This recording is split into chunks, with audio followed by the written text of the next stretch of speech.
प्रमोद महापात्रा जी। गुरुदेव, अगर कोई भूलने की बीमारी के कारण उससे नाम जब छूट गया तो क्या करें? मेरी माताजी को भूलने की बीमारी है। मुझे डर लगता है कि कहीं मुझे भी ये बीमारी हुई तो क्या होगा, क्योंकि ये वंशानुगत बीमारी है। मतलब वो कोई एकदम भूल जाते हैं, ऐसी कोई बीमारी ऐसा? हाँ, हाँ, हेरिडिटरी तो मतलब ऐसा? जब जब याद आवे ना, एक बात की सबसे सरल भगवत प्राप्ति का उपाय है। अपबल तपबल और बाहुबल चौथो है बल दाम, सूर किशोर कृपाते सब बल हारे को हरि नाम। हार गए, हे प्रभु, अब आपका भरोसा है नाथ, अब मेरे से नहीं बनने वाला, क्योंकि आपने ऐसी स्थिति दे दी कि मैं आपको भी भूल जाऊंगा। अरे सभी भूले हैं, आपको भूलने की बीमारी क्या है? आपको तो भूलने की बीमारी को यहाँ सब भूले हुए हैं, कौन याद कौन कर रहा है? सब भूले हुए हैं। सबको भूलने की बीमारी। गर्भ में थे भूल गए, पीछे जन्म में क्या थे भूल गए, बाल्यावस्था में क्या थे भूल गए, जवानी में क्या क्या करे सब भूलते ही तो जा रहे हैं। किसको याद है? हाँ, जब ज्ञान जागृत होता है तो नष्टो मोहा स्मृति लब्धा। आप काहे को तुम परेशान हो रहे हो कि आपको भूलने की बीमारी? ये सब भूलने की बीमारी में, हम सब उसी लाइन में है। कोई बिरला ऐसा है जिसको याद हो कि मैं आया किस लिए हूं, कर क्या रहा हूं। सब करते चले जा रहे हैं। भूले हुए तो है ना। अपने को पुरुष मान के, स्त्री मान के, अपने को विद्वान मान के, अपने को मूर्ख मान के, अपने को धनवान मान के, निर्धन मान के भूले हुए तो है ना। अपने को कहां जाने हो? ना अपने प्रभु को जान पाए, ना अपने स्वरूप को जान पाए, सच्चे भूले हुए। कम से कम आपको ये तो है कि मैं भूला हुआ हूं, मैं भूल सकता हूं। इनको ये भी नहीं है कि मैं भूला हुआ हूं। ये भूले हुए हैं कि काल का एक इशारा होगा और जीवन की कमाई मिट्टी में मिल जाएगी, शरीर छूटेगा, अब आपके पास क्या रह गया? फिर नहीं होनी। अरे कम से कम आपको इतना तो है कि मैं भूल सकता हूं। डर तो है, इनको डर भी नहीं है। तो इनसे तो तुम ठीक हो, कमजोर तो हो नहीं। एक बात पकड़ लो, एकमात्र भगवान का आश्रय, अंदर से उसे आत्मसमर्पण कहते हैं, उससे आपकी गति हो जाएगी। जब आपको चेतना आवे तो राधा राधा कृष्ण कृष्ण जो आप जपते हो, और जब चेतना नहीं है, अब भगवान जिम्मेवारी ले लेते हैं। कहते हैं मैं जो मेरे को समर्पित है, मैं उसका स्मरण बन जाता हूं। जब आप क्या सब भूल जाएंगे। जब मृत्यु का भयावह दुख आता है तो इंद्रियां बुद्धि इनकी ताकत नहीं रहती उसको झेल पावे, सब मूर्छित हो जाती है। तो उस समय भगवान का जो स्मरण होता है वो भगवान की तरफ से होता है, क्योंकि जीवन में हमने अभ्यास किया। अब अंतिम समय भगवान हमें परिणाम देने के लिए स्मरण बन जाते हैं। भरोसा जिनको है भगवान का और साधना का भरोसा है, तो आप जो स्मरण करेंगे वही आप बनेंगे। तो भरोसा एकमात्र, ये बड़ी बात है। अगर भरोसा प्रभु का प्रकट हो जाए तो साधन प्रभु नहीं देखते, फिर भरोसा देखते हैं। हम लोग धन का भरोसा कर लेंगे, अपने शरीर का भरोसा, अपनी बुद्धि का भरोसा, अंगरक्षक का भरोसा, भरोसे तो हम बांटे हुए हैं।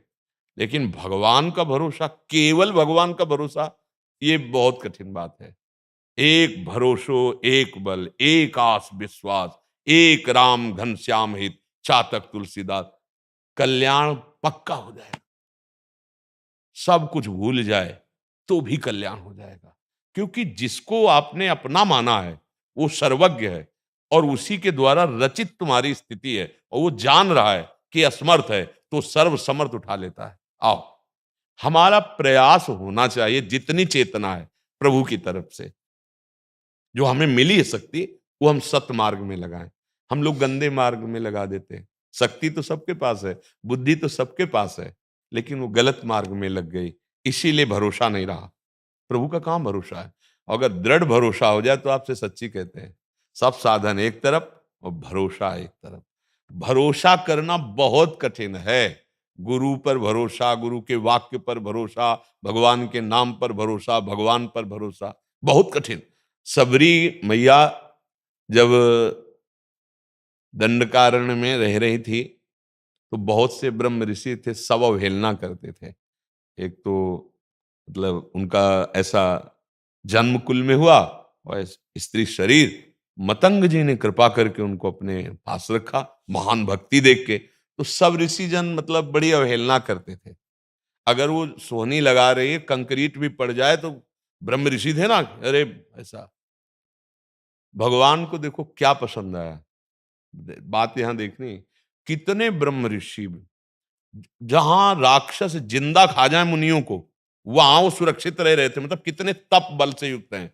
वो पवित्र थे, जंगल में कंदमूल फल खाने वाले थे, लेकिन जो बात सबरी जी में थी वो उनमें एक में भी नहीं थी। बात समझना। जब मतंग जी पधारने लगे तो सबरी मैया ने कहा, गुरुदेव अब आप ही हमारे जीवन धन थे, आप कोई हमें पूछने वाला तो है नहीं, सब मतलब हे दृष्टि से देखते हैं। गुरुदेव आप तो जा रहे हैं, अब हमारा। तो उनका, बेटा मैं भजन के प्रताप से परम धाम जा रहा हूं, और वो परम धाम मूर्तिमान होकर तुम्हारे पास आएगा, तुम्हारे पास आएगा। बस सबरी जी ने गुरु जी के वचनों पर विश्वास कर लिया, और रोज सोहनी लगाती, मार्ग में जल छिड़कती, पुष्प के पावड़े बिछाती, और फल बेर आदि जो है वो रखती है कि भगवान आएंगे। गुरु जी ने कहा, एक दो दिन नहीं, लेकिन विश्वास नहीं गया। एक दिन राम जी आए। जो ऋषि थोड़ा सबरी जी के प्रति भाव रखते थे उनसे पूछ लिया, सबरी मैया का आश्रम किधर है। और जो तपस्वी जन थे ना, अपने भगवान न गए, न देखा, न बोला, और सबरी जी के सामने भगवान बैठे, और प्रसिद्ध है, जगत प्रसिद्ध है, ऐसा ही है। सबरी जी चखती थी कि मेरे प्रभु को कहीं खट्टा न लग जाए, कसेला ना हो, क्योंकि वहां बेर ही थे, तो वो भगवान स्वाद से पाए। क्या सबरी जी में था? दृढ़ भरोसा। गुरु ने कहा है भगवान आएंगे तो आएंगे। अगर 2-4 दिन, 10 दिन, 100 दिन, 500 दिन, तो संशय हो जाना चाहिए ना कि कहा था। हमें लगता है कि हमको ढांढस बनाने के लिए कहा होगा, यहाँ भगवान कहाँ आएंगे। ऐसा सबरी जी का विश्वास इतना, भगवान आएंगे, भगवान आए। बस विश्वास कर लो कि अगर हमारी याद रहे या ना रहे, लेकिन भगवान को ये याद रहेगी कि मैं उनका हूं, हो जाएगा काम। अंदर विश्वास पक्का होना चाहिए, उसमें संशय नहीं होना। भजन का जानते हो फल क्या मिलता है? विश्वास, दृढ़ विश्वास। मेरी लाडली जू, जैसे मेरी श्यामा जू, बस खत्म, सब ज्ञान विज्ञान एक तरफ, एक बात केवल, हमारे माई श्यामा जू को राज, मेरी लाडली जू। सब है काहू के बल भजन को, काहू के आचार, और ब्यास भरोसे कुंवर के सोवत पाओ। आप भगवद आश्रित हो जाइए, भगवत भरोसा, भरोसा दृढ़ कर लीजिए। भरोसे में बहुत बड़ी सामर्थ्य है, पर अन्य भरोसा नहीं होना चाहिए, केवल प्रभु का भरोसा। तो अंतिम समय भगवान कृपा करके हमारा स्मरण बन जाते हैं, हमें भगवान की स्मृति भगवान करा देते हैं। हाँ, जैसे अंतिम सुधार दिया जामिल का भगवान ने, पुत्र का नाम रखवा दिया, संत रूप में आए, पुत्र का नाम नारायण रखो, और अंतिम समय बोला नारायण, अली बात बन गई। जन्म जन्म की बिगड़ी, एक बार नारायण बोला, बात बन गई अंतिम। बस वही इच्छा है कि अंतिम समय पे नाम ना छूटे बस। देखो नाम छूटने की तो, देखो नाम छूटने की बात तो मत करो। क्यों? क्योंकि छूटेगा। इतना दृढ़ अभ्यास नहीं कि परावाणी से नाम चल रहा हो तुम्हारा। अभी तुम्हें मतलब जहां कोई भयंकर दुख आता है, अरे आप यहीं देख लो, जहां सुख आया तो भगवान को भूल गए, दुख आया तो भगवान को भूल गए। बड़ी घटना है इनमें, बड़ी परिस्थितियां हैं। त्रिभुवन की राज्य लक्ष्मी देने पर भी जो आधे पल के लिए भगवान को ना भूले, वो भजनानंदी माना जाता है। त्रिभुवन के ऐसी निष्ठा के घोर दुख अपमान में भी भगवान का विस्मरण नहीं, और सुख संपदा में भी भगवान का विस्मरण नहीं, तब वो भजन बल अंतिम समय आता है। और एक बिल्कुल असमर्थ हूं प्रभु, अशरण हूं प्रभु, आपकी शरण में हूं, आप पतित पावन सामर्थ्यशाली हो, अंतिम समय आप कृपा करना। पक्का गुरु आश्रय, भगवद आश्रय अंतिम समय सुधार देता है। एक गीता वाटिका की बात है कि पूज्य राधा बाबा की जो कुटिया थी ना, उसके सामने एक बूढ़ी माई जाती थी। अब उसको कुछ आता नहीं था, वो सोचती थी, बाबा की महिमा सुनी थी कि अगर संत की दृष्टि पड़ती रही तो हमारा कल्याण हो जाएगा। तो वो वहां झाड़ू लगा देती थी, सोनी लगा देती थी। बाबा कभी देखते भी नहीं थे, उनका स्वभाव था ऐसे। पर संत सब देखते हैं, ना देखते हुए भी, क्योंकि अंतर और बाह्य दोनों दृष्टियां उनकी भगवत स्वरूप होती है। अब वो 2-4 दिन नहीं आई। बाबा ने किसी से पूछा कि वो माई आती थी सोनी लगाने, नहीं दे। बोले बाबा वो तो बहुत बीमार, हमें लगता पधार जाएगी, चलो हमें ले चलो। बाबा कहीं नहीं जाते थे। देखो उसने सोहनी लगाते समय यही भाव किया था कि ये संत हैं, हमारा कल्याण हो जाएगा इससे, और तो हमसे कुछ बनता नहीं। बाबा उनसे कहा उसके घर ले चलो, और वो पड़ी भी थी अंतिम समय की अवस्था में, वृद्धा थी, बीमारी, बाबा गए, ऐसे जैसे पुत्र को दुलार किया जाता है, ऐसे गोद में सर ऐसे। बोले माई कुछ दिखाई दे रहा है? बोले हाँ, प्रिया प्रीतम आए हैं ले जाने के लिए। बाबा उठे चले आए, शरीर उसका पूरा हो गया। संत सदगुरुदेव भगवंत भरोसा काम करता है, सोनी लगाना क्या, लेकिन दृष्टि में आ गए ना, और उसके भाव थे कि मेरा कल्याण हो जाए। बाबा गए, कल्याण कर दिया। अंतिम समय भगवान सुधारते हैं जो भगवद आश्रित होता है। इसीलिए कहा जाता है साधन तो करो पर उसका अहंकार मत करो, भरोसा भगवान का गुरुदेव का रखो। अहंकार होगा तो फिर निर्णय आपका होगा, और भरोसा होगा तो फिर निर्णय भगवान की तरफ से हमारे पक्ष में होगा। उन्हीं की कृपा से कल्याण होता है। नहीं तो माया इतनी दुरंत है कि एक मिनट में चाहे जितना शास्त्र ज्ञान हो रौंद देती है। शिव बिरंचिका मोह को है बपुरान, अस जिय जानि भजी मायापति भगवान। दीपक गाबा जी करनाल से, गुरुदेव आपके चरणों में प्रणाम। गुरुदेव मैं आपका सत्संग सुनता हूं जिसमें आप नाम जप की महत्ता बताते हैं। भगवत गीता में भगवान ने कहा है यज्ञानाम जप यज्ञोस्मि। इसके बाद फिर निष्काम कर्म योग के विषय में कहा है जिसमें ज्ञान योग, कर्म योग तथा भक्ति योग का संगम है। कृपया निष्काम कर्म योग पर प्रकाश डालें। आप किस मार्ग के पथिक हैं? निष्काम मोक्ष प्राप्ति। मोक्ष प्राप्ति का कर्म योग, अष्टांग योग, सांख्य योग, भक्ति योग, आपने किस मार्ग को चयन किया है? सबको नहाना यमुना जी ही है, पर कौन से घाट में जाना है, किस मार्ग से जाना है, ये उपासक को तय करना होता है। भगवान ने इसीलिए विविध सिद्धांतों का वर्णन किया कि अलग अलग मति से, अलग अलग भाव से चलने में रुचि होती है, और जिससे हम रुचि पूर्वक चलते हैं वो जल्दी लक्ष्य प्राप्त हो जाता है। तो आपकी रुचि किस मार्ग से है, अभी तक जाना? भक्ति मार्ग में जा। हाँ, भक्ति मार्ग में। अब इस मार्ग के पथिक को चाहिए कि प्रत्येक कर्म यत करोषि तस्मात् शास्त्रम प्रमाणन्ते कार्याकार्यो व्यवस्थितो। शास्त्र प्रमाणित कर्म करो और उनको भगवान को अर्पित कर दो। कर्मण्येवाधिकारस्ते मां फलेषु कदाचन। कर्म फल पर आसक्त मत होइए, वो चाहे पराजय हो या जय हो, हानि हो या लाभ हो, सुख हो या दुख हो, हमारा कार्य है कर्तव्य का पालन करना। कर्तव्य में कमी नहीं रहने देंगे और उस कर्तव्य को प्रभु को समर्पित कर देंगे। इसका नाम है निष्काम कर्म धर्म। ये जो भागवत धर्म है ये निष्काम कर्म धर्म है। इससे हम मोक्ष पदवी भी प्राप्त कर लेंगे और भगवान की प्रसन्नता, भगवान का प्रेम भी प्राप्त कर लेंगे। जो चाहे प्राप्त कर सकते हैं। जब हम कोई भी कर्म अपने शरीर को मैं मानकर सुख भोगने के लिए करते हैं वही बंधन कारक होता है। जब कर्तव्य पालन के लिए करते हैं, भगवत समर्पण के लिए करते हैं और दूसरों को हित हो, सुख हो, इस भावना से करते हैं, वही मोक्ष पदवी में पहुंचाने वाला कर्मयोग बन जाता है। पर इन सबके साथ भगवान नाम स्मरण अत्यंत आवश्यक है। भगवान कर्म करने का, कर्तव्य कर्म करने का आदेश कर रहे हैं। मामुनिस्मर युद्ध च, मेरा स्मरण और अपना कर्तव्य। अगर स्मरण नहीं है तो फिर कर्तव्य कर्म में, सुख दुख में बंध जाएगा, लाभ हानि में बंध जाएगा, जय पराजय में। जय हुई तो हर्षित हो जाएगा, पराजय हुई तो शोक में डूब जाएगा। लाभ हुआ तो फूला नहीं समाएगा, हानि हो गई तो अपने को ऐसा समझेगा अब हम तो बिल्कुल नष्ट हो गए। ऐसा सुखी हुआ तो फूला नहीं समाएगा, दुखी हुआ तो उदास खिन्न, जीवन से निराश। ये नहीं मनुष्य देह।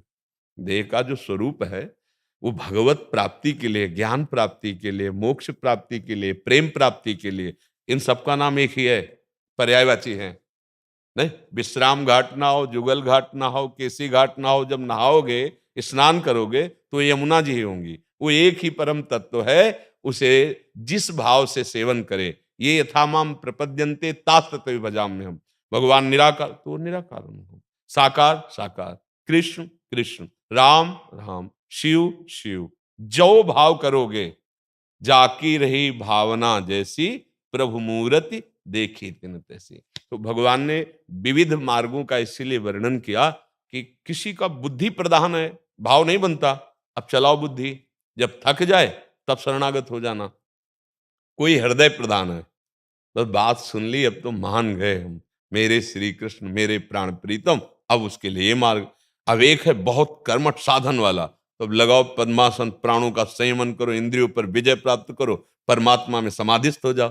अलग अलग मार्ग उसी तत्व के लिए है। अब एक मार्ग बिल्कुल सरल है, नाथ सकल संपदा तुम्हारी, मैं सेवक समेत सुत नारी, और हे प्रभु मैं जैसा भी हूं आपका हूं, और बस राधा राधा कृष्ण कृष्ण, बस वही गति प्राप्त होगी। इसे पूर्ण आत्मसमर्पण भक्ति कहते हैं। भक्ति का जो आखिरी स्वरूप है ना, आत्मसमर्पण, शरणागति, इससे हम लोग पार होने में सहज है। क्योंकि कलिकाल का ऐसा मलमय स्वरूप है कि हमारी इंद्रियां मन भोगों में ही भाग रहे हैं। आप देखो, बात करेंगे ज्ञान की, लेकिन स्थिति होगी भोगों में, विषयानंद में। अंतःकरण को देखो, देखो क्या होता है कि अपने लोग जैसे शास्त्रों की कुछ बातें जान जाते हैं ना, तो वो हम तर्क में उपस्थित करते हैं, पर हम बात यहां करते हैं ऑपरेशन की, कि आप वास्तविक भगवान के अंश हो, आपका जन्म ही हुआ है। हर ऊंचाई को चूम लेना, हर ऊंचाई को पा लेना, तो धोखे में क्यों रहते हो? केवल वाक ज्ञान से तत्व का अनुभव नहीं होता है। केवल बातें बनाने से भगवत प्रेमी नहीं हो जाता है। केवल हम बातें अच्छी अच्छी कर रहे हैं तो महात्मा नहीं हो जाता है। उसके लिए स्थिति चाहिए, जिसे स्थित प्रज्ञ कहा गया है। नहीं तो हम नाम जप करें और भगवत आश्रित हो। देखो, ईमानदारी से देखो, सब कुछ ज्ञान है, कुछ नहीं साथ चलेगा। ज्ञान है कि हम इतना भोगों को भोग लिए, लेकिन सुख नहीं है। परिस्थिति कहाँ है? उन्हीं भोगों में है। अब कैसे हम हटे? अब साधन पथ पकड़ो, अध्यात्म मार्ग। जितना तुम गंदा कार्य करोगे, उतना भले कानून में आप नहीं प्रकाशित हुए तो दंड नहीं, तुम्हारा मन ही तुम्हें दंड देगा, वातावरण तुम्हें दंड देगा। अचानक तुम्हारी वृत्तियां भय से युक्त हो जाएंगी, कल्पना के भय से, मेरा पद न छिन जाए, मेरा पैसा न नष्ट हो जाए, मेरा स्वास्थ्य न बिगड़, नाना प्रकार की वृत्तियां आपको जलाने लगेंगी। और अगर धर्म से चलोगे, नाम जप करोगे, तो कोई भी अगर मन विपरीत भाव पैदा करता है, उसी समय उसका श्रद्धा विश्वास कहता है भगवान है ना, कुछ भी होगा प्रभु है ना। किसी के सहयोग को प्रभु ने स्वयं अपने आप से अपने आप का विस्तार करके अनंत ब्रह्मांडों का सृजन कर दिया, और हम उनके भरोसे हैं, क्या हमारा मंगल होगा? अरे जिसने प्रभु को द्वेष भाव से भजा, उसे परम पद दे दिया। पूतना गई थी अपने वक्षा स्थल में जहर लगाकर भगवान को मारने। छठी का दिन था, उत्सव चल रहा था, अभी 6 दिन के गोविंद थे। प्रभु ने देखा कि अब स्तन पान कराने तो आ ही रही, भले जहर पिलाने। प्रभु जहर भाव से नहीं देखा, मुझे स्तन पान कराने आ रही, वो गति दिया जो माता यशोदा को। ऐसे तो कृपालु भगवान है। जिन्होंने भगवान पर प्रहार किया, भगवान ने उन्हें अपने दिव्य पार्षद अस्त्रों के द्वारा वो पदवी दी जो बड़े बड़े मुनियों के लिए वांछित है। ऐसे कृपालु प्रभु हैं, हम उनका आश्रय ले लें। जो कर्म करें उनको समर्पित करें, कर्म वही करें जो हमारे लिए भगवान ने शास्त्र में निर्धारित किया है। इसके लिए सत्संग है, आप सुनो, अपने आप पता चल जाएगा। और सच्चाई से पूछो तो आप जब कोई गलत कर्म करने चलते हैं, तो अंदर से भगवान संकेत कर देते कि भाई ये ठीक नहीं है, बस वही मान लो। जगत गुरु का है वो संदेश, नहीं मानोगे, मन बड़ा मतवाला है, तो ऐसे कर देता है और आगे बढ़ जाता है, फिर दुर्गति को प्राप्त होता है। हम जो कर्म करें शास्त्र सम्मत करें, भगवान को अर्पित करें और नाम जप अवश्य करें। अगर हम मनमानी आचरण करेंगे तो बहुत पछताना पड़ेगा अंतिम समय तक, पक्का समझ लीजिए। ना तुम्हारा शरीर रहेगा, ना बैंक बैलेंस रहेगा, ना कोई मित्र रहेगा, केवल आपके शुभ और अशुभ कर्म जो किए हैं वो साथ जाएंगे। अब कब तक हम ऐसे भटकते रहेंगे? एक बार तो हमें ऐसी स्थिति प्राप्त होनी चाहिए कि मृत्यु का भी प्रभाव हम पर ना पड़े। अरे हम अविनाशी हैं, ईश्वर अंश जीव अविनाशी। भगवान कहते हैं ना ममैवांशो। अब यार कैसे फंस गए इस शरीर में और ऐसे भोगों में, और हम अपने को बड़ा बलवीर मानते हैं। हम आजाद हैं, हम स्वतंत्र, जो चाहे कर सकते हो। गुलामी मन की, इंद्रियों की, विषयों की, ना चाहते हुए भी वो हमें रौंद रहे हैं, ये नहीं देख पा रहे। कह रहे हम बहुत सुखी हैं, हम स्वतंत्र हैं। अरे सुखी और स्वतंत्र तो तब होगे ना जब इंद्रिय और मन पर काबू करो। वो तो मनमानी आचरण कर रहे हैं, खूब अर्थ है, खूब अनर्थ हो रहा है। क्या है इस अर्थ का प्रयोग? खूब बुद्धि है, अर्थ कमाया जा रहा है और अनर्थ इंद्रिय और मन की गुलामी है। धीरे धीरे शरीर हमारा जर्जर होता जा रहा है। मृत्यु का समय पता नहीं कब कैसे आ जाए और हम सावधान नहीं। जिस लिए आए थे वो कार्य हम नहीं कर रहे। हमारा जन्म कर्तव्य का पालन करते हुए अपने स्वरूप को जानना। बहुत बुद्धिमान बनते हैं, कई बार प्रश्न करते हैं कि आप अपने को जान पाए। भगवान के अंश हो, अपने को जान जाओगे तो भगवान को जान जाओगे। अपने आप को अपने आप से अनुभव कर लोगे तो भगवान का अनुभव कर लोगे।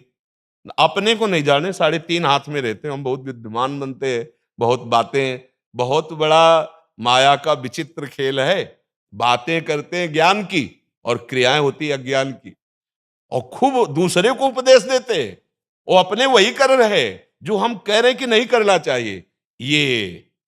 ये बल कहां से आएगा कि जो हम जानते नहीं करना चाहिए वो हम नहीं करेंगे?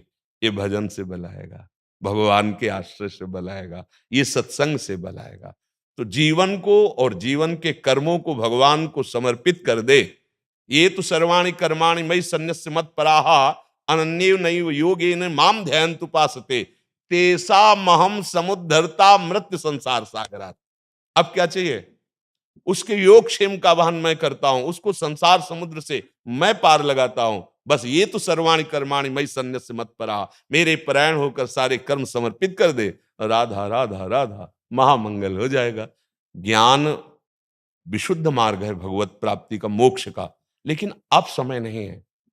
हमारा खान पान शुद्ध है, हमारे शरीर रोग से ग्रसित हो रहे हैं।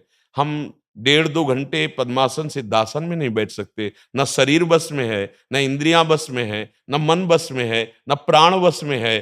कहाँ हमारा, कैसे दिव्य अचिंत्य वस्तु का कैसे मन, वो हमारा ही स्वरूप है, पर हमारा तो देहाभिमान पुष्ट है। तो अब हमें लगता है आकार में फंस गए, तो आकार को ही, जैसे भगवान का नाम रूप लीला धाम, इसका आश्रय ले लो। और वो कह रहे हैं कि हमन वो करा देंगे, जानत तुम्हें तुम्हें हो जाए, स्वरूप बोध, तत्व ज्ञान, मोक्ष पदवी, प्रेम, जो चाहे वो प्राप्त हो जाएगा। पर सही बात पूछो तो ये चाहता कौन है? जो बोले हम, कोई नहीं चाहता। यही चाहता है कि अगर कोई है तो हम जो कामना करके जा रहे हैं उसकी पूर्ति हो जाए। और ये मार्ग है काम का नाश करने का, कामना का शमन करने का। कहां कोई चाहता है? कोई बिरला ऐसा विवेकवान है कि संसार में तो सब कर्म के अनुसार भोग ही रहे हैं, हम यहां वो बात जाने जो कर्म बंधन से मुक्त कर दे, ऐसे सुख की प्राप्ति करा दे जहां दुख का लेस नहीं है। हम लोग अगर मांगते भी है ना तो बंधन वाली ही बात मांगते हैं। भगवान के मंदिर चाहे जाए या चाहे संत के पास जाए, कुछ ऐसा कर दो कि हम स्वस्थ हो जाएं, खूब विषय भोगें। हम करें पापाचरण और तुम करो तपस्या, और जो कहोगे हम दे देंगे आपको। आप मानसिकता देखो, वही संसार का राग। अब कैसे समझ में आएगा? जब हमारी इंद्रियां और मन भोगों में रत है तो भोगेश्वर प्रसक्ता नाम त्यापहत चेतसाम व्यवसायत्मिका बुद्धि समाधो न विधीयते। इसीलिए जैसे कोई माननीय महतजन आते हैं, उपदेशक आते हैं, तो हम सबसे प्रार्थना करते हैं कि सबकी बुद्धि का परिवर्तन आवश्यक है। अब सुख सुविधाएं तो बाढ़ है, कर्मानुसार सबके पास है, लेकिन ना कोई सुखी है और ना कोई शांत है। सुख और शांति की खोज में पूरा जीवन व्यतीत हो गया विषयों में, लेकिन नहीं मिली। इसलिए बुद्धि को शुद्ध करना आवश्यक है, और बुद्धि शुद्ध होती है भगवान के आश्रय से, भगवान नाम जप से, दूसरों को सुख पहुंचाने से, अपने कर्तव्य का पालन करने से। आप समझ पा रहे? कोई संशय जी? सर्वेश्वर राजेश देशमुख जी, राधा वल्लभ श्री हरिवंश। श्री समर्थ रामदास स्वामी जी के वहां से। गुरुदेव चरण वंदना। गुरुदेव, अगर कोई गुरु समर्पित दास के सामने अपने प्राण प्रिय गुरुदेव को कोई दोष दर्शन कर रहा हो तो अंदर जलन पैदा होती है, तो क्या हमें जलन सहन करना चाहिए या गुरुदेव उन छलिया माया रूपी भगवान से बहस कर लेनी चाहिए? उसे बहस करने से उत्तम है हट जाना, क्योंकि उससे क्रोधावेश आने की संभावना है, और क्रोधावेश आ जाने पर ऐसे कुछ क्रियाएं हो सकती हैं जो कानून के खिलाफ हैं। मान लो हमारे गुरुदेव को कोई अपशब्द या निंदा करे, फिर हम कैसे सह सकते हैं? फिर हमें गुस्सा आएगा, फिर उसको भी गुस्सा आएगा, फिर दोनों के द्वारा ऐसी चेष्टा हो जाएगी जो गुरुजी पसंद नहीं करते। कोई भी गुरु पसंद नहीं करेगा और कानून बर्दाश्त नहीं करेगा। मान लो हम पीटने लगे, क्या ये कानून है? कि क्या ये ज्ञान है? क्या ये सत्संग है? क्या ये गुरु प्रेम है?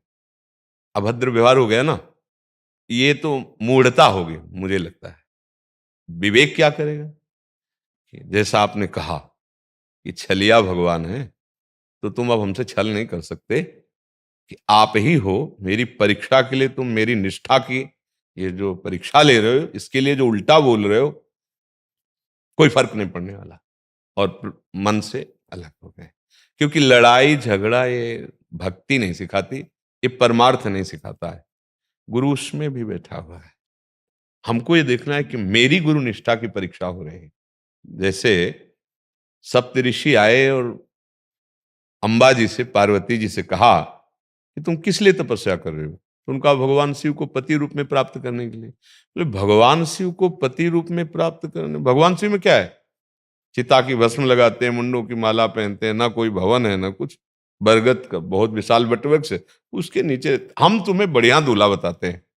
मतलब भगवान शिव की वहां, और कहा भगवान विष्णु को आपको। तो माता जी ने जो कहा, पार्वती जी ने, कि ठीक है, महादेव अवगुण भवन, विष्णु सकल गुण खान, पर जेहि कर मन जेहि सन रमय, ते ही सन काम, कोटि जन्म लग रगर हमारी, बरऊं शंभु न तो रहूं कुमारी। सप्तऋषि चरणों में गिर गए, भगवान शिव ने ही भेजा था कि जय हो जय हो, मैं समझ गया कि आप भगवान शिव की अर्धांगिनी स्वयं शक्ति हो। बस शिव ने ही भेजा था, गुरु ने ही भेजा है। अखंड मंडलाकारम व्याप्तमेन चराचरम, कि देखो ये बहुत गुरु निष्ठावान है, अब जरा देखो इसकी तो हमारे गुरु की जब कोई अवहेलना करने लगे, निंदा करने लगे, तो हमको अपनी निष्ठा और पुष्ट करनी है, और उसी में देखना है कि प्रभु कर लो छलिया छल, हमारी दृष्टि से नहीं चूक सकते, आप ही हो, और अपनी गुरु निष्ठा बचाए हट जाए। लड़ाई झगड़ा तो मुझे किसी भी तरह से, ना तो व्यवहार से और ना परमार्थ से, दोनों से नहीं। हाँ, अब हमारे गुरु पर कोई प्रहार करने जा रहा है, अब नियम दूसरा लग गया, गुरु तक हाथ नहीं पहुंचने देंगे। ये तस्मात् शास्त्रम प्रमाणम थे। भगवान शंकराचार्य जी तो ब्रह्मबोध कराने के लिए ही अवतरित हुए थे, आद्य गुरु भगवान शंकराचार्य जी। तो एक भैरव की सिद्धि कर रहा था, कपाली। तो भगवान शंकराचार्य जी के पास गया, वो एकांत में बैठे थे। तो उनसे कहा, भगवान आप शरीर तो है नहीं? बोले पक्का। तो बोले आपकी अगर हमें मिल जाए तो भैरव की सिद्धि हो जाएगी, तो आप आदेश करो तो हम काट ले जाएं, क्योंकि आप शरीर तो है नहीं। भगवान शंकराचार्य जी ने कहा, ऐसा ऐसा ही, पर अभी काटोगे तो सबसे से आस पास है, वो बर्दाश्त नहीं करेंगे, तुम्हारा काम पूरा नहीं होगा। कल आना 4 बजे, उस पीपल के नीचे ध्यानस्थ होंगे, आप गर्दन उतार ले जाना। क्योंकि ब्रह्मबोध कराने वाले स्वयं भगवान शंकर के अवतार, शंकरम शंकराचार्यम केशवम बादरायणम, शरीर का उनके थोड़ी मोह है। वो सुबह चला अस्त्र लेकर, इधर नरसिंहाश्रम स्वामी जी गंगा स्नान कर रहे थे, शिष्य भगवान शंकराचार्य जी। उनको एकदम नरसिंहावेश आया, कोई सूचना नहीं, भगवान शंकराचार्य जी ने किसी से नहीं कहा। वो तो निरपेक्षता की सिद्धि प्रदान करने वाले, वो क्या मतलब शरीर से राग रखेंगे, जबकि उनका शरीर कोई पांच भौतिक नहीं, जो भगवान वही आचार्य, आचार्य सब भगवान ही अवतरित होते आचार्य रूप में। वो चला, अभी नजदीक नहीं पहुंच पाया था कि गीले वस्त्र से हुंकार करते हुए नरसिंह आवेश में आए, उठा के पटक दिया, फाड़ के फेंक दिया उसको, फिर उनको सुधाई। भगवान शंकराचार्य जी सम, गर्दन उतारने आ रहा, कोई परेशानी नहीं, नष्ट कर दिया गया, कोई विक्षेप नहीं। अगर हमारे गुरु को हमारी उपस्थिति में कोई क्षति पहुंचाना चाहता है, अब वहां ज्ञान विज्ञान काम नहीं करेगा। अब तो पहले प्राण हमारे जाएंगे, बाद में। बस यहां समझना, अगर वो बात से कुछ कर रहा है, हम गुरु से नहीं, हमसे, अगर वो गुरु से कर रहा है, फिर ये नहीं कि भाई आप में भगवान, नहीं, मर्यादा के खिलाफ अगर आपका शब्द निकला तो अभी बाहर, वो बात चलेगी। गुरु के सामने अगर कोई अभद्र व्यवहार करता है, वो सहन नहीं होगा, लेकिन हमसे ऐसा कुछ संबंध करके करता है तो हम सहन कर लेंगे और हम अपनी निष्ठा में रहेंगे। समझ पा रहे हैं आप जी? स्टीवार्ट, इंग्लैंड से। जी। महाराज जी, इन्होंने इंग्लिश में लिखा है। एक इनका जो 2-3 प्रश्न थे। एक प्रश्न है कि मैं एक साधु नहीं हूँ, निर्विकल्प समाधि और कुछ-कुछ आत्मा का अनुभव है। मैं ग्रस्त हूँ, मुझे कैसे और अनुभव होगा? आत्मज्ञान चाह रहे हैं शायद ये। इनके जो गुरुदेव थे वो ध्यान योगी थे, तो जीवन मुक्त की अवस्था की ओर जाना चाह रहे हैं, ऐसा इनका है। तो अब जैसे ये आत्म स्वरूप का बोध, जिसे निर्विकल्प समाधि कहते हैं, अब वो गृहस्थ धर्म कह रहे हैं, तो गृहस्थ धर्म किसका है? शरीर का है ना। आप स्वरूप बोध की बात करते हैं और आप अपने को गृहस्थ धर्म से भी मानते हैं, फिर कैसे स्वरूप बोध की बात होगी? पहले बात आप ये देखिए कि आप शरीर धर्म वाले नहीं हैं, न स्थूल शरीर, न सूक्ष्म शरीर, न कारण शरीर। देखो, जैसे मंच पर स्वांग होता है, वो ये जानता है कि ना मैं राजा हूं ना रानी हूं। 2 घंटा के लिए हम इसकी पत्नी बने और ये पति बने, राजा रानी के जैसे रोल नहीं कर, या जो भी रोल होता है वो जानता मैं ये नहीं हूं। ऐसे जो ज्ञानी पुरुष है, उसमें चाहे गृहस्थी हो चाहे विरक्ति हो, जब ज्ञान जागृत होता है तो पहला काम उसका होता है इन शरीरों से राग खत्म हो जाना। स्वांग वैसे ही होगा, वो पत्नी का रोल करेगा तो ऐसा करेगा कि वास्तविक पत्नी से भी ज्यादा प्रिय व्यवहार। लेकिन बैक में दोनों समान पैसे से आए हुए हैं, ना कोई किसी की पत्नी। ऐसे ही एक आत्म तत्व, एक भगवत तत्व, एक ब्रह्म तत्व है। ये हजारों घड़े हैं, उन्हीं घड़ों में वो दिखाई दे, एक ही, दूसरा नहीं है, और वही आप हैं। अब अपने को शरीर मानकर, अपने को गृहस्थ धर्म मान करके फिर समझ पाना बड़ा कठिन होगा, क्योंकि हमारे शरीर को जब मैं भाव से, तो उसमें कामनाएं ही कामनाएं हैं, आवश्यकताएं हैं, नाना प्रकार की चिंताएं हैं। और जब हम स्वरूप की तरफ देखते हैं तो वो आप्त काम है, पूर्ण काम है, उसमें कोई कामना ही नहीं थी, उसमें कोई कर्तव्य ही नहीं है। शरीर को लेकर कर्तव्य है, ना कि स्वरूप को लेकर। और जब स्वरूप स्थित होने की चाह होती है तो इन शरीरों के राग का त्याग होता है। इंद्रियों को विषयों से हटाकर मन के अधीन कर देना, और मन को निसंकल्प करके बुद्धि के अधीन कर देना, और बुद्धि को समता में ले आना। अंतःकरण की समता ही समाधि को प्राप्त होता है। अंतःकरण की समता ही स्वरूप बोध की स्थिति होती है। अब स्थूल शरीर से राग छोड़ पाना, देखो बातें कर लेना अलग बात है, इस शरीर से राग छोड़ पाना बहुत कठिन है। इसीलिए गुरु प्रदत्त नाम मंत्र, चाहे वो प्रणव हो, राम हो, कृष्ण हो, हरि हो, नाम का सहारा। सन्यासी जन भी नारायण नारायण या प्रणव, जब हमारा पहले संसार का चिंतन छूटे, नाम में लगे, चाहे वो भगवान नाम हो चाहे वो प्रणव हो। आत्मस्वरूप का बोध पाने वाले महात्मा जन प्रणव का जप करते हैं सन्यास में। जैसे हमारी पूरी एकाग्रता पहले प्रणव में हो जाए और धीरे धीरे चिंतन हटने लगे, अनन्य चिंतन उस प्रणव का होने लगे, वो हमारे अंदर की निर्मलता को प्रकाशित करता चला जाएगा ज्ञान। तो अपने आप हम देखेंगे जैसे घड़ी हमसे दूर है, ऐसे शरीर हमसे दूर है, ऐसे अंतःकरण हमसे दूर है, ऐसे जो कारण शरीर है वो दूर है। जब ये अनुभव हो गया तो अपने आप से अपने आप का अनुभव हो गया। ये अनुभव किसी करण से नहीं होता, न बुद्धि से, न मन से, न चित्त से, न हम से। ये अपने आप से अपने आप का अनुभव होता है जो आत्म स्वरूप का है। ये समाधि करना नहीं होता, ये सहज समाधि होती है। शंकर सहज स्वरूप समारा, लाग समाधि अखंड अपारा, जो स्वरूपानंद है।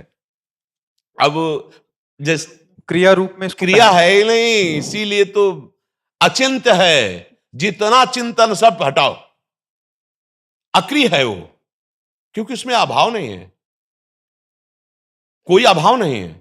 वो सच्चिदानंद सुख स्वरूप कौन? मैं, जो मेरा स्वरूप है। अंतःकरण धर्म से ही वार्ता होती है, नहीं उसकी वार्ता ही नहीं हो सकती। जो मैं तत्व है उसका चिंतन नहीं है, सब चिंतन खत्म हो जाए, जो बचा वही आत्म स्वरूप है। महाराज जी, इन्होंने कोई गुरुकुलम का निर्माण हो गया है? नहीं, हो चुका है महाराज जी। जयपुर में ये वहाँ? प्रोग्राम शुरू किया है जिसमें हमने माता पिता और बच्चों दोनों के लिए गुरुकुल खोला है। माता पिता को भी, क्योंकि महाराज जी 12 साल की एक बच्ची ने मुझे कहा, मैंने उसको कहा कि आपको इस तरह का सेशन दिया जाएगा जहाँ संस्कार सिखाए जाएंगे। तो उस बच्ची ने मुझे ये उत्तर दिया कि नहीं नहीं, मेरी मम्मी ने ऐसी क्लासेस में नहीं भेजेगी, क्योंकि मेरी मम्मी बोलती है संस्कार दूसरों के काम आते हैं। मतलब अपने काम नहीं आते, दूसरों के काम आते हैं, लोग फायदा उठाते हैं। तो ये तरह का क्लास तो मेरी मम्मी कभी नहीं भेजेगी। उस समय मुझे ये लगा कि माता पिता का भी सेशन लेना चाहिए गुरुजी, क्योंकि अभिभावक अगर गलत बच्चों को सिखाएंगे ठीक बात। तो हाँ। समाज का निर्माण कैसे होगा। छोटे से बच्चे को माँ रोज छलती है, जब वो बिजी है तो वो फोन देती है, और जैसे ही उसको लगता है कि अब फोन नहीं देना है तो उसी बच्चे से छीनती है। तो बच्चा समझ नहीं पा रहा कि मुझे फोन लेना चाहिए कि नहीं लेना चाहिए। हाँ, नहीं ठीक है। हाँ हाँ, शास्त्र सम्मत ज्ञान और पवित्र आचरण।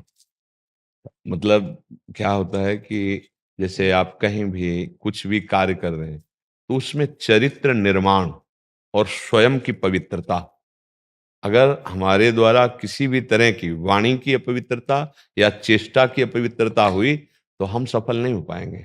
जैसे किसी ने हमको बताया कि महाराज जी आप जो कहते हो कि गुरुकुल होने चाहिए, हम भी चाहते हैं, क्योंकि हमारे शास्त्रीय विचारधाराओं को, धर्म की विचारधाराओं को ना समझाकर आधुनिकता को समझाया जाएगा तो हमारे जो नवीन पीढ़ी के बच्चे हैं वो आधुनिकता में काम क्रोध आदि वृत्तियों में बह जाएंगे। थोड़ा संयम।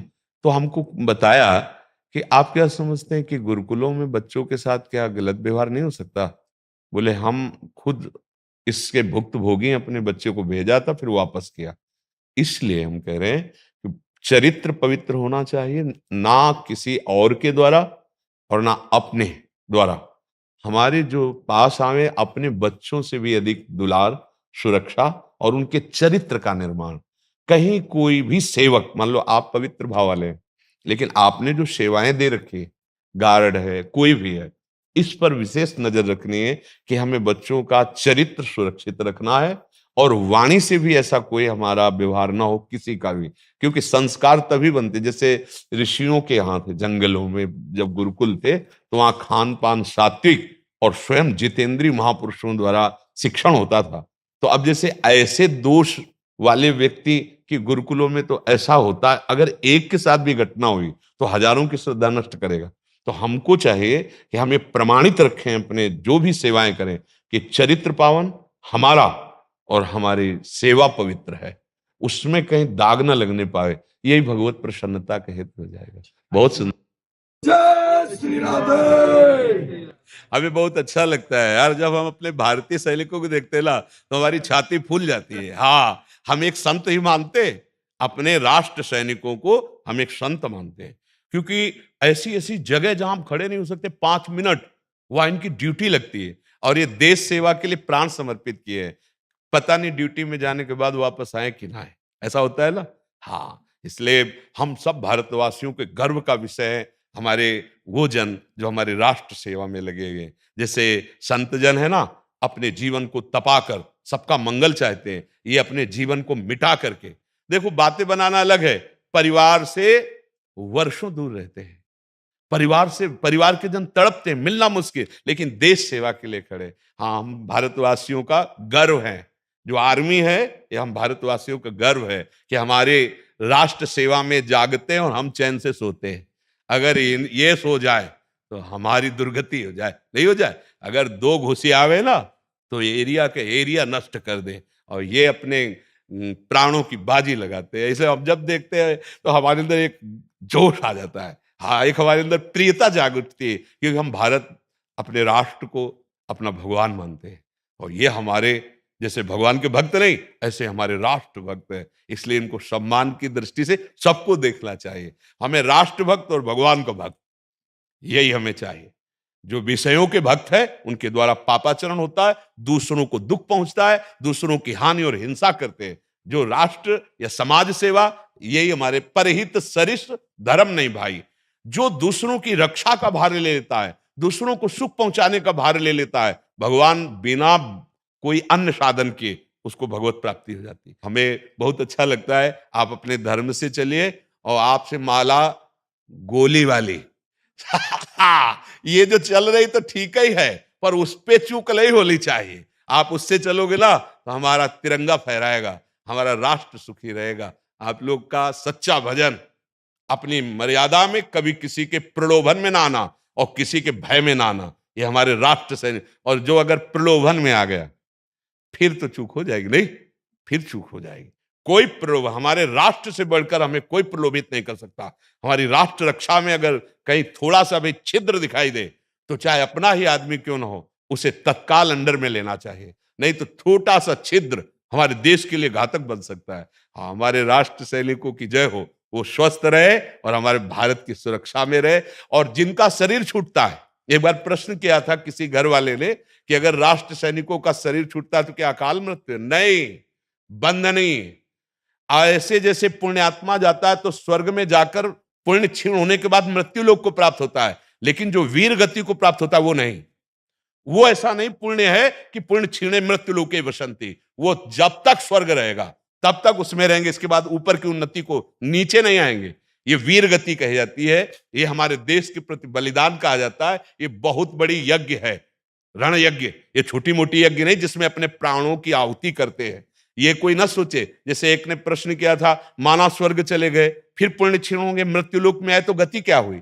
कोई बात तो नहीं बनी। उनको नहीं होता पुण्य बल से स्वर्ग जाना और राष्ट्र भक्ति में प्राणों का समर्पण कर देना। वो सदैव जब तक स्वर्ग है, सृष्टि का लय नहीं होता, तब तक उसमें रहेंगे, इसके बाद ऊपर के लोगों को जाएंगे, अधोगति नहीं होगी। ये कोई साधारण खेल नहीं। खूब नाम जप करो और राष्ट्र सेवा में, समाज सेवा में रहो। आपका स्वागत है। जय श्री राधे, भारत माता की जय। आप बिल्कुल, धन्यवाद। आप पहले माला दो और वो लोई जो है ना, गरम लोई ला के ऐसे ही गले में मफलर की तरह डाल दो। ये हाँ, नहीं, आप लोग यहाँ आए हो ना तो श्री जी के लाडले हो तब यहाँ आए हो। हाँ, आप चिंता ना करें, ठीक है? आप निश्चिंत निर्भय रहिएगा जी। राधे। आओ जी। महाराज जी, बहुत दिनों से दर्शनों की चाहत थी आपकी जी। तो आज पूरी कृपा की है आप जी ने, आपके दर्शन करने आए हैं आप। सुबह आपके दर्शन हो रहे थे क्या वहाँ? हाँ, गौर से देखा था। जी जी जी। तो आपको भेंट करनी थी माला, धार्मिक माला है। धारण कर प्रशांत बात। और सुनो, जी महाराज जी, श्री जी को प्रसादी लोई लाओ जी महाराज जी। और इन सबको पहनाओ। ये लाल वाली इनको पहना, श्वेत वाली आपको जाओ पहना सबको। राधा राधा। सबको, ये आप सब आए, स्वागत है आपका।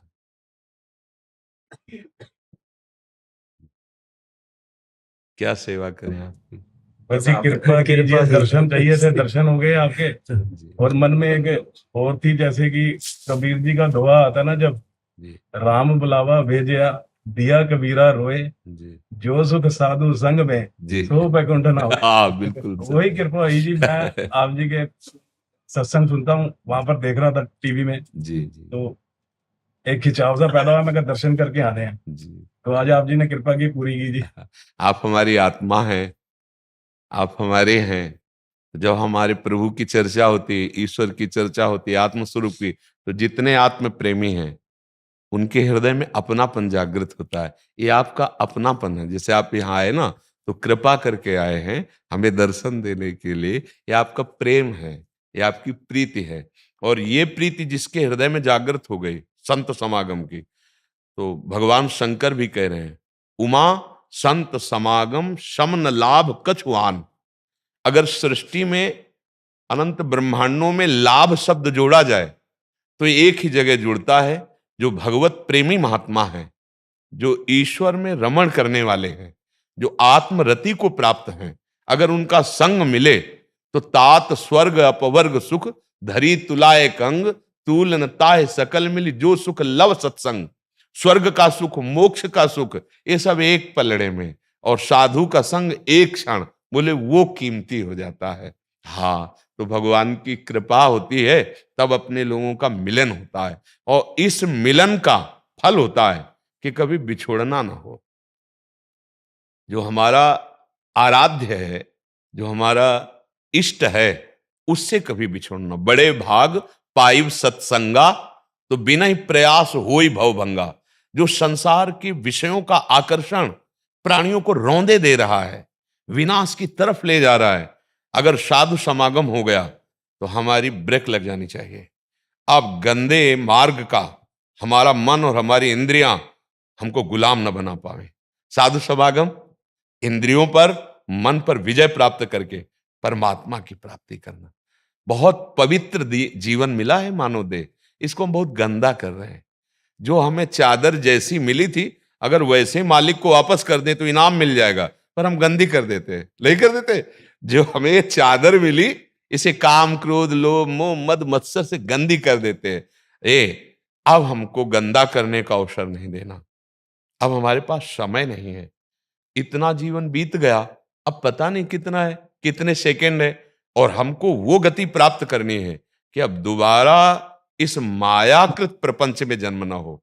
अगर जन्म भी हो तो जीवन मुक्त जन्म हो, कर्म बंधन मुक्त जन्म हो। जैसे बड़े बड़े गुरुजन आए हैं, बड़े बड़े साहब आए जी, गुरबाणी में यही लिखा गया है, हाँ। गोविंद मिलन की एहो तेरी बरिया, अवर काज तेरा किते ना काम, हाँ। मिल साध संगत भज केवल नाम। हाँ। खाली नाम पे बात आती है, भजन की। हाँ, तो हमारे भी जीवन का एक ही उद्देश्य है, नाम। नाम हर सत्संग का उतार नाम पे ही आएगा, क्योंकि नाम के बिना चाहे जितना आप ज्ञान प्राप्त कर लो, प्रयोग नहीं कर सकते।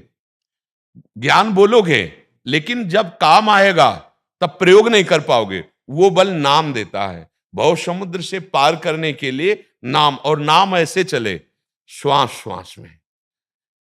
हमारे यहाँ एक बहुत बड़े महापुरुष नाम जापक हुए हैं, उन्होंने कहा, नाम श्वास दो बिलक चलत हैं, इनको भेद न मोको भावे।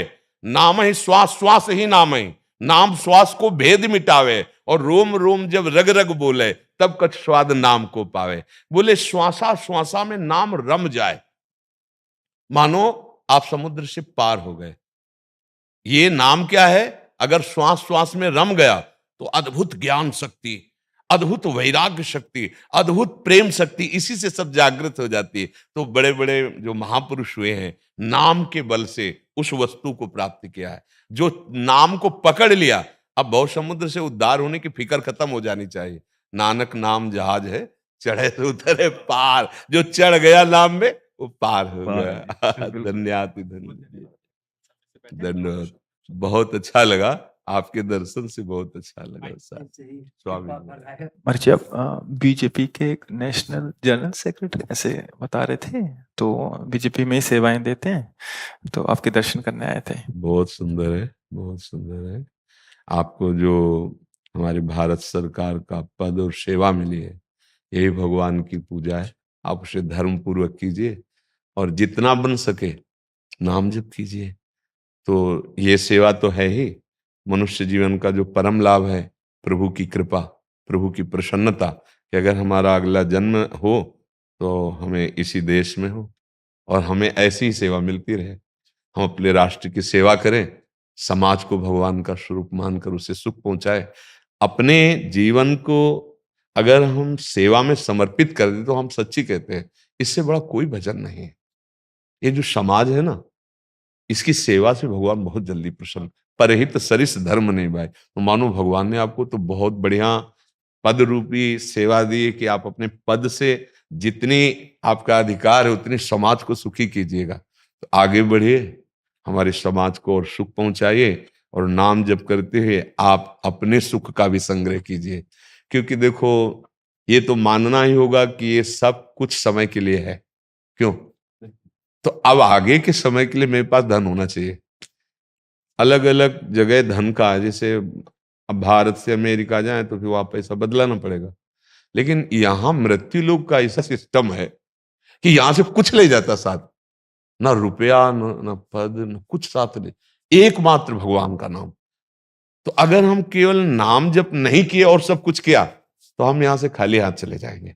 किसी के प्रलोभन या भय से युक्त मत होना, यही आपके लिए परम कल्याण का। भगवान जिस जिसको जो कर्तव्य दिए हैं, अब क्या होता है, हम भूल जाते हैं अपने कर्तव्य को, तहां फिर हमें धोखा हो जाता है।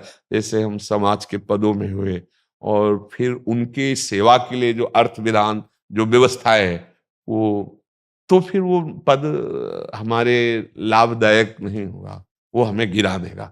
अगर हमारा परिवार 10 मान लेंगे तो हम अपने पद का व्यवहार ठीक चलाने में असमर्थ हो जाएंगे। पूरे राष्ट्र, जैसे संत महात्मा है ना, सर्वे भवन्तु सुखिनः, सब पूरी पूरी प्रजा सुखी रहे, आनंदित रहे, निरोग रहे, तभी वो वास्तविक संत। ऐसे ही आप में है कि आपका अधिकार जितना मिला है, दूसरों को सुख देने की भावना से दृढ़ हो जाओ, बस भगवान की प्रसन्नता प्राप्त हो जाए और हम सब मिल करके ऐसे चले कि हमारे राष्ट्र की व्यवस्था में कोई आंच ना आने पाए। क्योंकि अगर हमारा राष्ट्र सुरक्षित है तो जन जन सुरक्षित है, चाहे संत हो, चाहे भक्त हो, चाहे कोई भी हो। अगर हमारा राष्ट्र सुरक्षित है तो सब सुरक्षित। राष्ट्र अगर असुरक्षित हो जाए तो कोई कहीं भी सुरक्षित नहीं रह सकता। और वो सब आप लोगों के ऊपर बड़े बड़े पद में जो है ना, और मजबूत अधर्म का त्याग करके धर्म में स्थित, सुख वांछा रहित, फिर कोई परास्त नहीं कर सकता।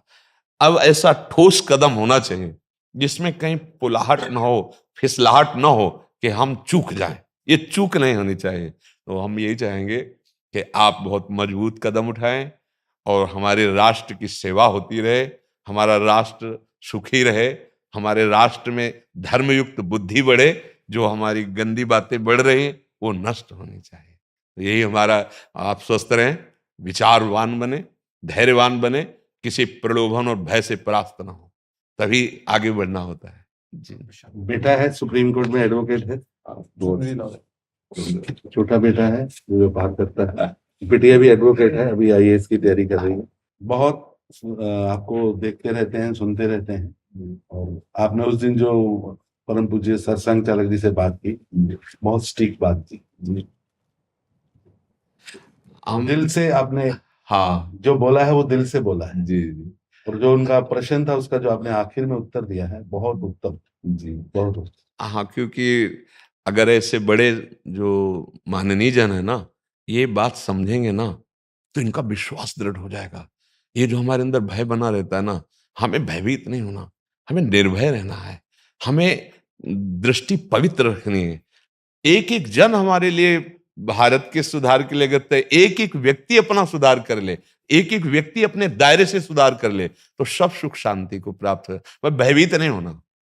कहीं ना कहीं भय रहता है कि हमारा पद छूट जाएगा तो क्या होगा, या आज हम संभाल लें कल क्या हो। तो उसी हमारे भगवान है ना, जिन्होंने आज वो कल हमें संभालेंगे। हम भगवान से जितना उदासीन होंगे उतना ही हमारा अविश्वास बढ़ेगा, भय बढ़ेगा। अगर भगवान से तो फिर हमारा भय नहीं। मैंने योगी जी से कहा, मैं कहा मैंने जाना है लेकिन स्वामी जी से मिलना है, तो कहते आप जाइए, मैं प्रयास करता हूँ। योगी जी से कहा, जी परसों आना था तो मैंने उनसे कहा, मैंने कहा मैंने जाना है लेकिन स्वामी जी से मिलना है। तो मैंने फिर इनकी ड्यूटी लगाई कि आप जरा व्यवस्था करके उनसे निवेदन करिए। निवेदन की क्या, आप घर है, जब आइए, जब कभी कोई धन्यवाद आप।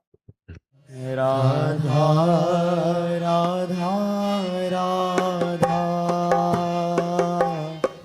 राधा राधा राधा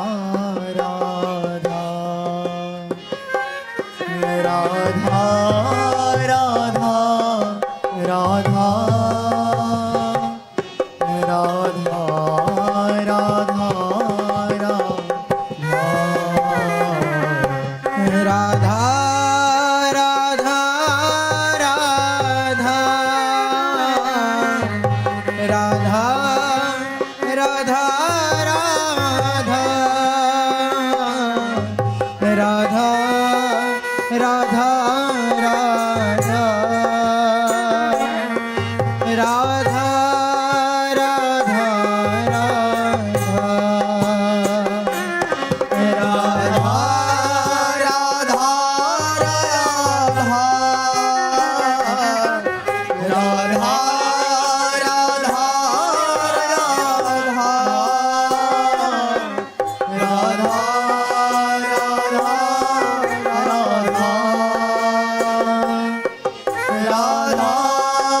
राधा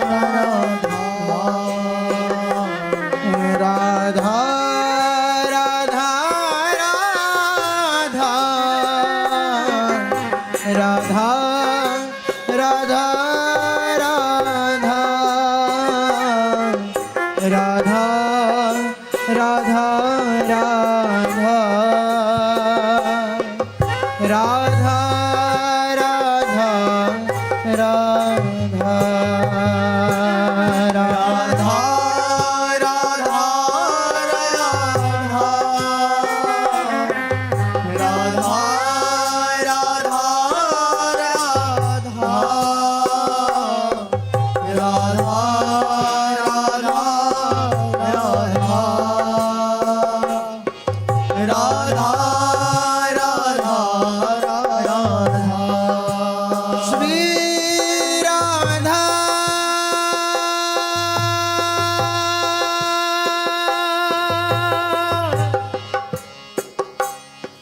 राधा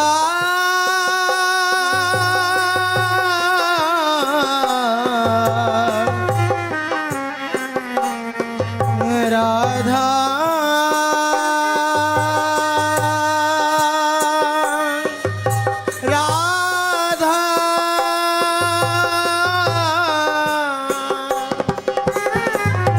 राधा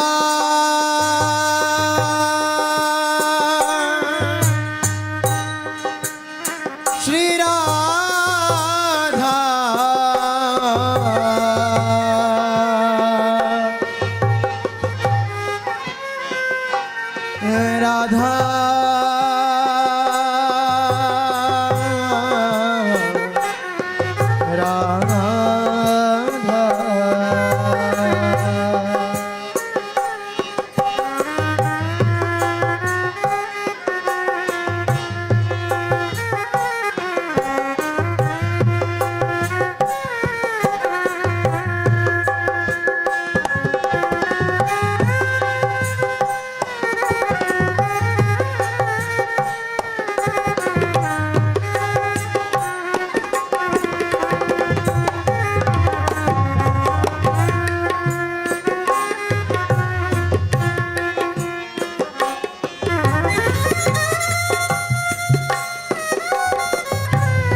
राधा राधा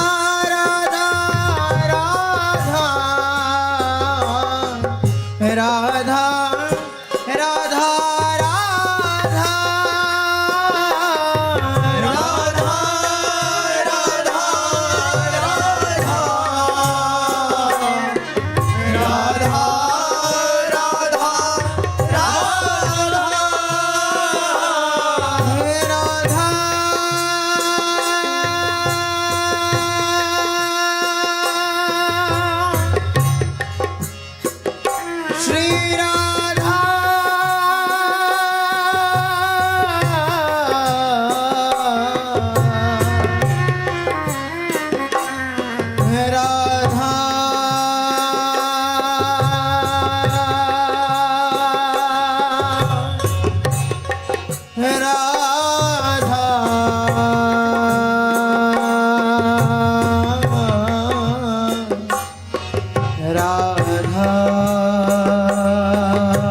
राधा राधा राधा श्री राधा